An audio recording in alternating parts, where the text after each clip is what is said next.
Long time me I wait for the signer. Every gal a liner. Can you back it up, up? Me know say you can wind up. Hello, and welcome to Bloom 23. We've been envisioning and planning this event for so long, and it's so exciting to finally see you all here. And a special welcome also to our live stream viewers from around the world. We're excited that you're joining us this morning or this afternoon, whatever time it might be for you. So I have the pleasure of guiding you through our inaugural biodiversity event today and tomorrow. And we have a lot of exciting things to cover. But first of all, why are we hosting Bloom?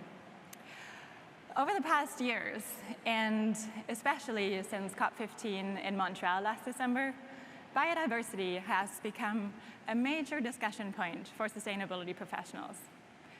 And while that rising awareness is an excellent first step, we can't stop there. It's time for business and finance professionals to not only talk about biodiversity, but decisively act to halt and reverse its decline. And that's what we've come together to address here at Bloom over the coming 2 days. But what will change once everybody in this room and in many other places around the world manages to successfully implement nature strategies for their organizations? Let me take you on a journey to Ecuador to find out. This is San Francisco del Cabo, Cabo in short, a small town on Ecuador's north coast where I volunteered for a year after graduating high school in Germany. This is another image of the town. And this is me in my adopted home at, I think, 18 or 19 years old. And this is a rescue monkey, so don't worry, I wasn't poaching.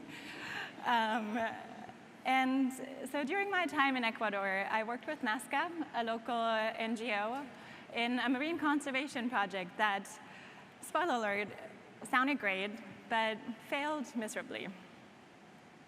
What happened? For as long as they could remember, the people in Cabo relied on fishing as their main source of income and nutrition. But for several years, the fish population had been steadily declining, and the lobster were in a particularly bad state. There were many reasons for this. Pressures came from an influx of industrial fishing vessels in the area, from tourism, from a growing local population, among others.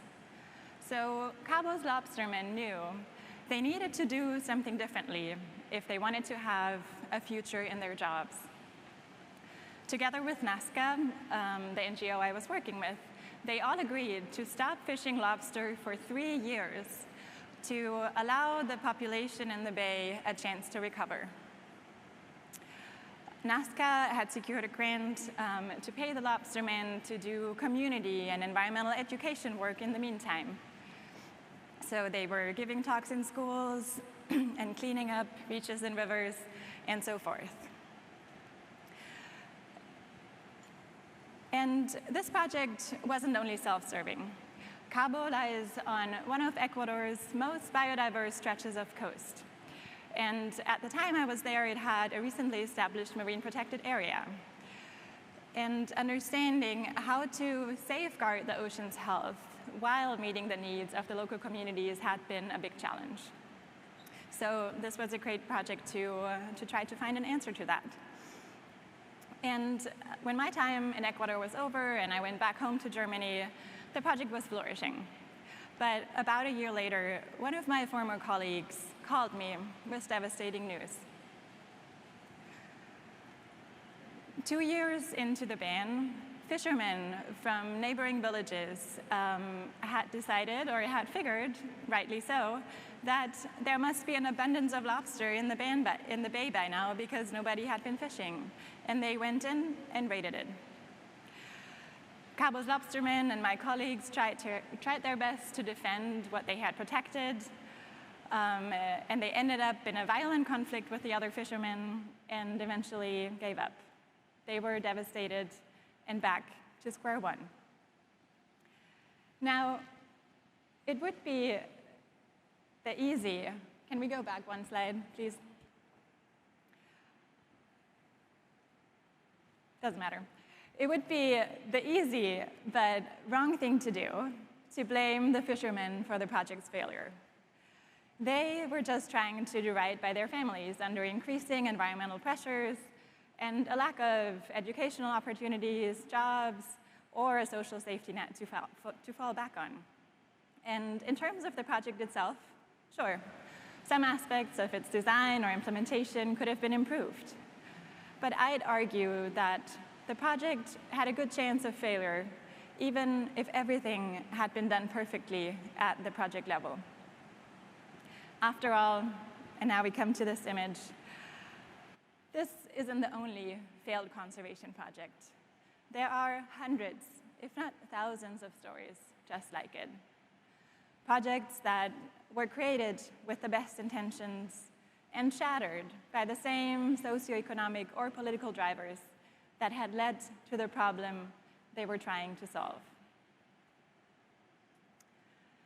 And this brings us from Ecuador back to San Jose.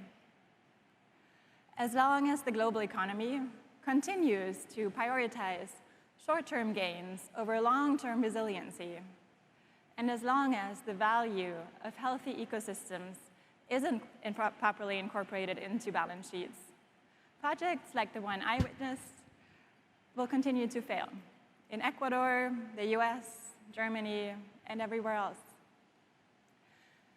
So we created Bloom to cultivate a community of business and finance leaders who can ensure that the next generation of people working to protect and regenerate nature won't get a devastating call about their project's failure like I did. Together, we need to create systems with different incentives and outcomes. So now that you know my story, I invite you to share yours. What brought you to Bloom here today? And what are you trying to get out of it? Take a moment to reflect and then find a person you don't know next to you, in front of you, behind you, and tell them about it. You'll have 2 minutes to share, and then I'll bring us all back together.